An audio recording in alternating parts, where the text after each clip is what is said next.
شروع اللہ کا نام لے کر جو بڑا مہربان نہایت رحم والا ہے۔ ہم نے نوح کو ان کی قوم کی طرف بھیجا کہ پیشتر اس کے کہ ان پر درد دینے والا عذاب واقع ہو اپنی قوم کو خبردار کر دو۔ انہوں نے کہا کہ بھائیو، میں تم کو کھلے طور پر خبردار کرتا ہوں کہ اللہ کی عبادت کرو اور اس سے ڈرو اور میرا کہا مانو، وہ تمہارے گناہ بخش دے گا اور موت کے وقت مقرر تک تم کو مہلت عطا کرے گا۔ جب اللہ کا مقرر کیا ہوا وقت آ جاتا ہے تو تاخیر نہیں کی جاتی، کاش تم جانتے ہوتے۔ جب لوگوں نے نہ مانا تو نوح نے اللہ سے عرض کی کہ پروردگار، میں اپنی قوم کو رات دن بلاتا رہا لیکن میرے بلانے سے وہ اور زیادہ گریز کرتے رہے۔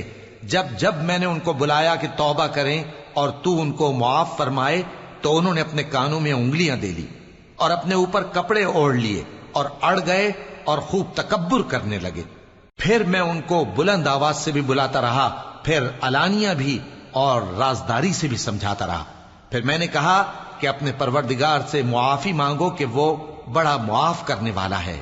وہ تم پر آسمان سے موسلا دھار میں برسائے گا اور تمہارے مال اور بیٹوں میں اضافہ کرے گا اور تمہیں باغ عطا کرے گا اور ان میں تمہارے لیے نہریں بہا دے گا۔ تم کو کیا ہوا ہے کہ تم اللہ کی عظمت کا اعتقاد نہیں رکھتے، حالانکہ اس نے تم کو طرح طرح کی حالتوں میں پیدا کیا ہے؟ کیا تم نے نہیں دیکھا کہ اللہ نے 7 آسمان کیسے اوپر تلے بنائے ہیں اور چاند کو ان میں روشن بنایا ہے اور سورج کو چراغ بنا دیا ہے؟ اور اللہ ہی نے تم کو زمین سے ایک خاص طرح سے پیدا کیا ہے، پھر اسی میں تمہیں وہ لوٹا دے گا اور اسی سے تم کو نکال کھڑا کرے گا۔ اور اللہ ہی نے زمین کو تمہارے لیے فرش بنایا تاکہ اس کے بڑے بڑے کشادہ رستوں میں چلو پھرو۔ آخر میں نوح نے عرض کی کہ میرے پروردگار، یہ لوگ میرے کہنے پر نہیں چلے اور ایسوں کے تابع ہوئے ہیں جن کو ان کے مال اور اولاد نے نقصان کے سوا کچھ فائدہ نہ دیا، اور وہ بڑی بڑی چالیں چلے اور کہنے لگے کہ اپنے معبودوں کو ہرگز نہ چھوڑنا، اور ود اور سوا اور یغوث اور یعوق اور نصر کو کبھی نہ چھوڑنا۔ اور اے پروردگار، انہوں نے بہت لوگوں کو گمراہ کر دیا ہے اور تو ان ظالموں کو اور زیادہ گمراہ کر دے۔